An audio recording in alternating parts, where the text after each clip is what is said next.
Welcome back to the Deep Dive. Today we're really cutting straight to the chase, especially for those of you gearing up for advanced welding certification. Our mission is, well, it's very focused. We're going to tackle 4 core concepts that are just critical for high-level welding inspection knowledge. Right. And we're doing it using the kind of multi-choice format you're going to see on exams like the CSWIP 3.1. Yeah, and this deep dive is really designed to solidify your understanding. We're not just hunting for the right answers here, we're digging into the why. Exactly. You know, when you're inspecting at this level, whether it's metallurgy or defect assessment, you have to think procedurally, you have to think scientifically. It's all about cause and effect. It is. So success really comes down to understanding those precise relationships that govern what's happening out there on the shop floor. Absolutely.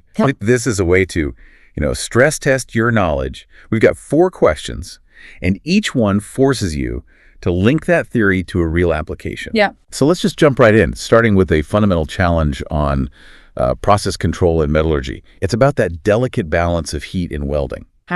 Heat control in carbon manganese steel. This is, it's arguably one of the most important things for an inspector to really get their head around. Why is that? Because controlling that heat input is one of your main levers for ensuring quality. Okay, let's get to it. Here is question 1.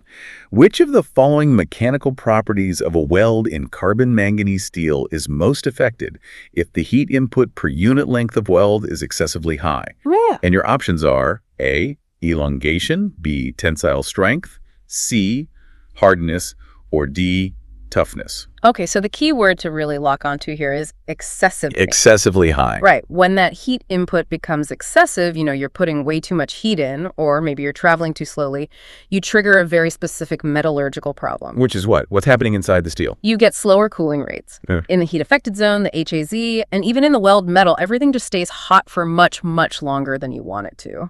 And for these common CMN steels, that's a bad thing. It's a very bad thing. That slow cooling gives the microstructure time to change.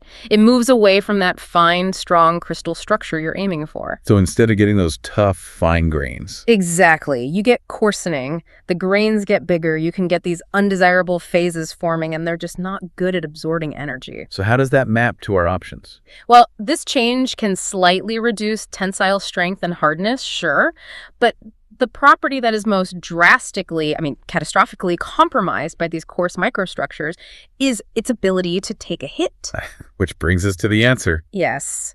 The mechanical property that's most affected is D, toughness. Okay, unpack that. Toughness. Toughness is all about a material's ability to absorb energy and, deform a little before it fractures, especially under a sudden impact like you'd get in cold weather. And a coarse grain structure just can't do that. It's like a series of weak links. The material becomes highly susceptible to brittle fracture. It just shatters. Let's just touch on the wrong answers for a second, because this is where exams can get tricky. Why not tensile strength or hardness? It's all a matter of degree. High heat input might cause a small drop in tensile strength, but the reduction in toughness, which we measure with a Charpy test, is huge in comparison. So you might lose, 5% tensile strength? But you could lose 50, maybe 60% of your toughness. An engineer will always be more concerned about a massive loss of impact resistance. So the chain reaction you need to see is high heat means slow cooling, and your mind should just immediately snap to loss of toughness. That's it. It's the difference between a material that bends and one that shatters. And in these steels, excess heat makes it shatter. Okay, so if excessive heat leads to microscopic failure, let's talk about the big picture. The procedural response when you actually find a macroscopic crack on the production line. How does an inspector manage that risk? This is a great question. It tests your understanding of the procedural hierarchy. It's less about metallurgy and more about, quality system management. Okay, question 2.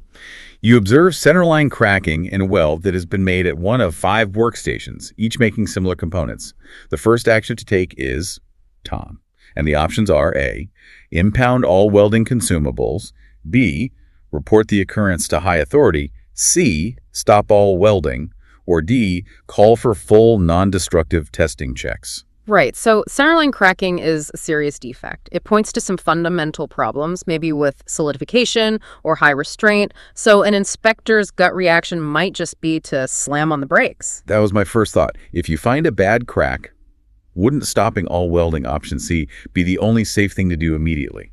It's a very plausible line of thinking, but you have to read the scenario really carefully. You saw the crack in one weld from one of 5 workstations. Uh-huh. Stopping the entire line is a massive, incredibly costly disruption. Impounding all the consumables assumes the filler metal is the problem, which, might be jumping the gun. And reporting is important, but you need information first. You need data. The absolute first priority is to define the scope of the problem. Is this a one-off? Or is this a systemic failure across all 5 workstations? Because if you stop everything and only one workstation is bad, you've wasted a massive amount of time and money. Correct. So your crucial, immediate first action has to be containment and assessment. You have to find out how widespread this is, and that makes the answer D. Call for full NDT checks. So you use NDT to figure out how big the problem is. Exactly. You use something like magnetic particle testing or maybe UT to immediately check the other parts that have already been welded. You need to know if the problem is isolated or if it's across the whole batch. So this is really interesting. It's not just about seeing the crack, it's about the procedure. Assessment has to come before you take a major corrective action. You have to define the boundary of the failure before you commit all the resources to fixing it. If that NDT check comes back and shows, 80% of the welds are cracking, then you start welding. Right. But the first step is always data collection. That's a perfect example of the inspector's role being about judgment, not just, technical knowledge.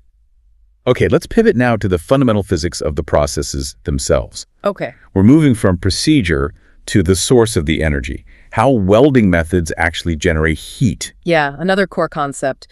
Welding processes are categorized by how they deliver that energy. Arc, gas, resistance. You need to know the difference. So question 3, which of the following welding processes uses a resistive heating system to achieve weld metal deposition?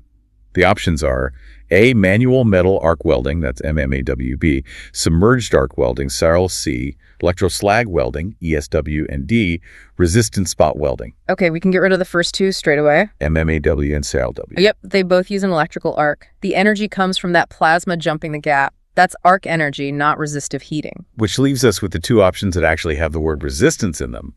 This feels like a classic exam trap. It can be, because both processes do rely on resistance, but the question is very specific. It asks about achieving weld metal deposition. Deposition. Precisely. Let's look at resistant spot welding, option D. Spot welding is great for joining thin sheets. You pass a current through them, the resistance at the interface heats up, and you get a little nugget weld. So it uses resistance, but it's not really depositing a lot of filler metal. Not at all. It's not a deposition process in the way we usually think about it. Yeah. Which brings us to electroslag welding, ESW. So how does ESW use resistance for deposition? ESW, option C, is pretty unique. Imagine you have a big pool of molten slag held between the 2 plates you're joining. Okay. That slag is conductive, but it's also highly resistive. So we pass the welding current right through that slag pool. And the slag itself heats up. Massively. The heat generated is from pure electrical resistance, what we call Joule heating. And that intense heat melts the filler wire and the plate edges, and you get this huge continuous deposition of weld metal. So the distinction is critical. ESW uses the resistive heating of the slag as the main energy source to deposit tons of metal, while spot welding just uses resistance at the interface to make a small joint. In the context of the question resistive heating for deposition, ESW is the only correct answer. That really separates the inspectors who understand the physics from those who just memorize the names of processes. It does. You need to know that ESW is defined by that resistive mechanism working through a medium, the slag. Okay, that brings us to our final question, and it neatly circles right back to our very first discussion about toughness. We're going to finish with a look at standardized mechanical testing and, well, the units of measure you need to know. Yeah, this is the practical side. If we know that too much heat kills toughness, how do we actually quantify that damage in a lab? What are we measuring? Okay, final question. Which of the following units could Charpy V-notch energy be measured in? Your options. A, pounds per square inch, B, joules, C, newtons per square millimeter, and D, none of the above. So we're talking about the Charpy V-notch test. It's the standard test for this. You have a pendulum that swings down, hits a notched sample, and breaks it. And we're measuring how much energy that sample absorbed during the break. Exactly. It's the definitive measure of a material's impact resistance, its toughness. So if we're measuring energy absorption, let's look at the wrong options. What do they measure? Right. So options A and C are both measures of stress or pressure. It's force over an area. Pounds per square inch, newtons per square millimeter. Yeah, that's stress. We use that to quantify things like tensile strength or yield strength. Those units are for static force, not absorbed energy. So those relate to how much force it takes to stretch or crush something. Correct. The Charpy test, on the other hand, it measures the work the material does to resist that failure. And the standard SI unit for work, or energy, is the joule. So there it is. The unambiguous unit for Charpy V-notch energy is B joules. It's a direct measure of the mechanical work absorbed by that specimen as it breaks. This is a really important point. The units confirm what we're actually measuring.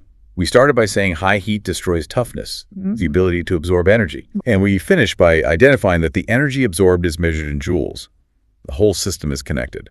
That's the holistic view that separates a certified inspector from someone who just knows a list of facts. You have to be able to move from the physics of the process to the metallurgical result to the final test protocol. So to quickly wrap up our deep dive, we hit 4 critical areas for your prep. The severe impact of high heat on weld toughness. Then the procedural need for NDT to define the scope of a defect. Then we looked at the distinct resistive heating mechanism of electroslag welding. And finally, we tied it all together with the measurement of that impact energy in joules. Mastering these concepts really shows you're ready to approach the exam with, real confidence. Yeah, understanding not just the answer, but the whole system of consequence behind it. Well, that was a really fast-paced, high-value deep dive. Thank you for joining us. My pleasure. And maybe a final thought for you to chew on, building on that first question. We saw how excess heat harms toughness in a single pass because of slow cooling. But consider this. In a multi-pass weld, every subsequent pass adds new heat. So why is controlling the cooling rate and therefore the microstructure in a multi-pass joint often even more complex and more critical for the final toughness than just managing the heat input of that first root run? That's the next level of inspection insight to pursue in your study.